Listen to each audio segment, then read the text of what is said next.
El curso de hoy, la charla de hoy, va de creencias limitantes que bloquean en general, pero en este caso vamos a tocar más que bloquea el dinero. ¿Vale? Entonces lo primero que voy a hacer es explicaros qué son las creencias, cómo se crean, de dónde vienen, cómo nos afectan, ¿vale? Entonces, hay dos tipos de creencias, son creencias potenciadoras o creencias limitantes, ¿ok? Cualquier creencia potenciadora nos hará ser más grande de lo que somos. Cualquier creencia limitante nos hará ser más pequeña de lo que realmente somos. Creo que era Henry Ford que decía, si piensas que lo vas a conseguir, tienes razón, y si piensas que no lo vas a conseguir, también tienes razón, ¿vale? Todo depende en qué creencia nos situamos. Entonces, creencias limitantes, ¿de dónde nos surgen? Las creencias limitantes se nos han ido guardando de la infancia, en la educación, en la televisión, a través de las películas, a través de la música, a través del clan, lo que nos ha enseñado nuestra familia, a través de la sociedad, con refranes, con frases de sabiduría popular, etc.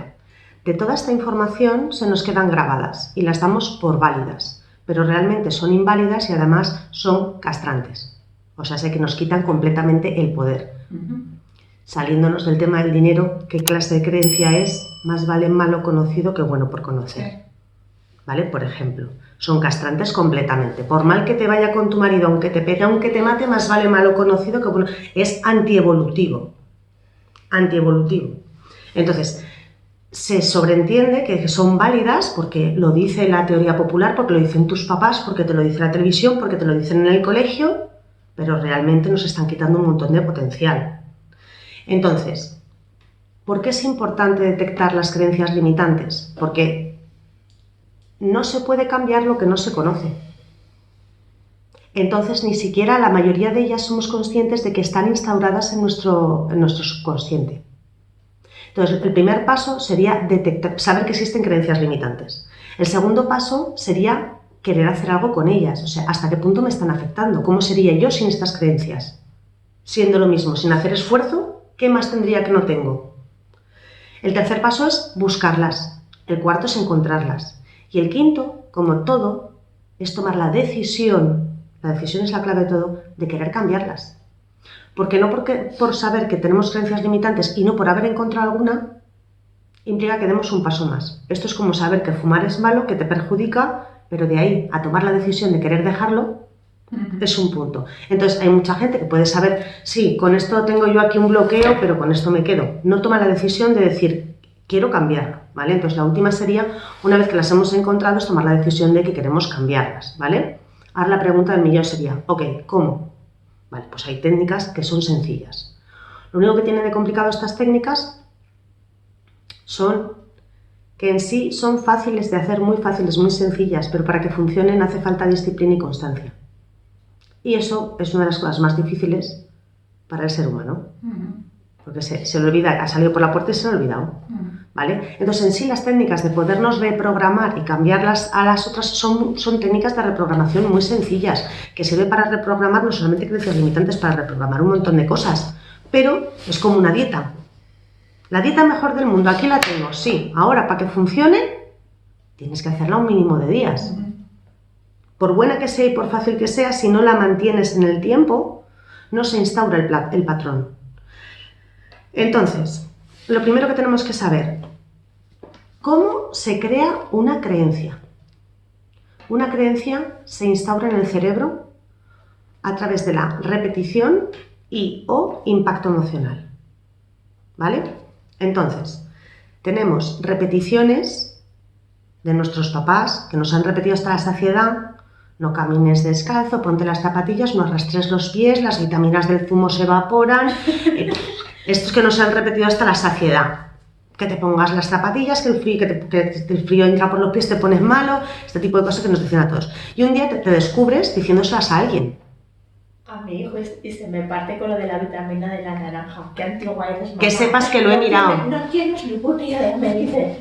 Que sepas que lo he mirado y es verdad a medias. Sí que se evaporan, pero transcurridos 12 horas y en una cantidad muy pequeña. O sea, sé que esto de, lo acabo de escribir, bébetelo, de la bola a la boca, no. Lo he mirado, ¿por qué? Porque el primer paso para desbloquear una creencia es que damos por válido cosas sin haberlas contrastado. Entonces lo mejor es mirarlo. Sí que se evaporan, pero pasadas 12 horas y en una cantidad muy pequeña, ¿vale? No hay que ir exprimiendo por el pasillo abriendo niño en la boca. Las creencias se forman por repetición y o impacto emocional. O sea, por ejemplo, si tenemos un accidente de tráfico en una curva, se nos va a quedar un estrés postraumático, ¿vale? Y solamente nos ocurrió una vez. Pero nos va a hacer tener miedo de coger el coche, nos va a dar miedo cada vez que nos acerquemos a esa curva, vamos a irnos por otro camino. Entonces, ¿por qué se nos ha grabado tan rápido si ha sido una vez? Por el impacto emocional, ¿vale? De hecho, los anclajes son, por ejemplo, ocurren con música y ocurren con olores, que cuando vuelves a oler ese mismo olor, te lleva al instante que aquel hombre la llevaba en aquella discoteca la primera vez que te dieron un beso. O sea, tú hueles algo y vuelves al instante con las mariposas y con todo el paquete. Un olor. O magdalenas, vuelves a la infancia a casa de tu abuela. Esos son anclajes, ¿no? Y ocurre con música. Oyes una canción y me recuerda que... te entre la carne de gallina y todo. ¿Por qué se nos graba tanto los anclajes? Porque bien, son impactos emocionales. ¿Vale? Entonces una creencia se puede grabar por la repetición, por el impacto emocional o por la repetición y el impacto. La repetición y el impacto, yo siempre digo, ponte las chancletas, hijo mío, ponte las chancletas, se quitaba la chancleta, te la lanzaba, repetición más, impacto emocional. Se te quedaba con la chancleta voladora, ¿vale? Entonces, se pueden crear solamente por repetición, lo que pasa es que solo por repetición, sin impacto emocional, necesita un número de repeticiones muy largo. Mi profesora de química decía, a fuerza de insistir hasta el hierro se ablanda. Y te repetía una y otra vez la lección y decía, yo no me rindo, aparte de insistir, pero claro, el número de veces que hay que hacerlo es muy intenso. Cuando la repetición va acompañada de intensidad emocional, son muchos menos número de veces. Y incluso si no hay repetición y el impacto emocional es brutal, se graba en una. ¿Vale? O sea que realmente, como siempre, la carga vibracional de la emoción, como siempre, es la que genera todo. ¿Vale? Entonces, ya sabemos cómo se crean, ya sabemos quién nos las crea, ¿vale? ¿Por qué nos meten en la cabeza la sociedad, las películas, la música, el colegio, la educación? ¿Por qué nos meten tanto? Porque el clan nos lo meten porque ellos se lo han metido. ¿Por qué nos meten tantas creencias limitantes? Bueno, por dos cosas. Una, en sí el cerebro no sabe pensar por sí mismo correctamente, ¿vale? Dejarle el control a nuestro cerebro es como, no sé si seguís un programa que es el susurrador de perros, que trata a los perros, y hay perros como que se hacen con la casa, se sube al sofá y nadie se puede sentar en el sofá al lado de la dueña porque ladra y se los come por los pies.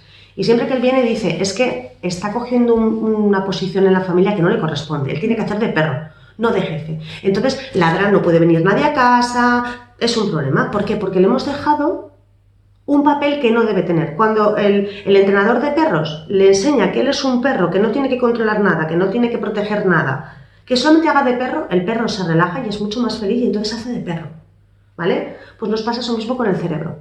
Le dejamos al cerebro manejar la máquina y no es la función del cerebro. ¿Sabéis de quién es la función que tiene que manejar la máquina? ¿No?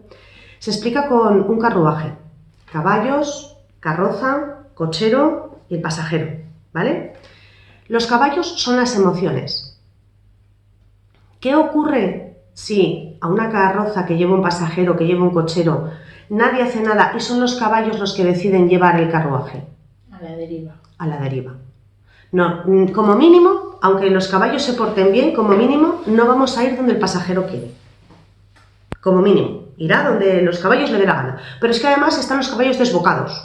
La potencia sin control. Vale, entonces, a las emociones solas no le debemos dejar el control.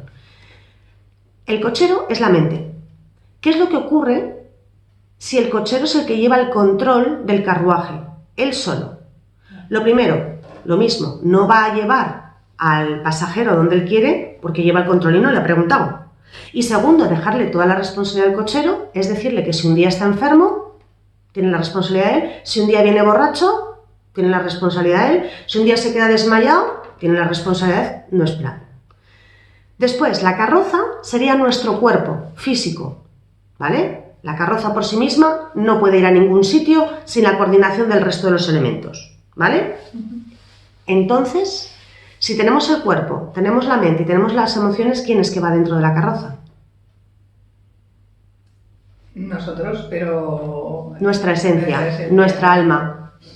Esa que está ahí, seas gordo, seas flaco, te quedes para allá, te quedas para acá, tu alma, tu esencia, ¿vale?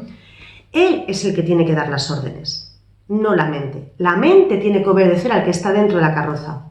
Las emociones tienen que obedecer al que está dentro de la carroza, si quieres a través del cochero, pero al que está dentro de la carroza. Cuando le dejamos al cochero que lleve el control de todo el normalmente no funciona bien. Porque ¿qué pasa si el cochero es un poco para allá?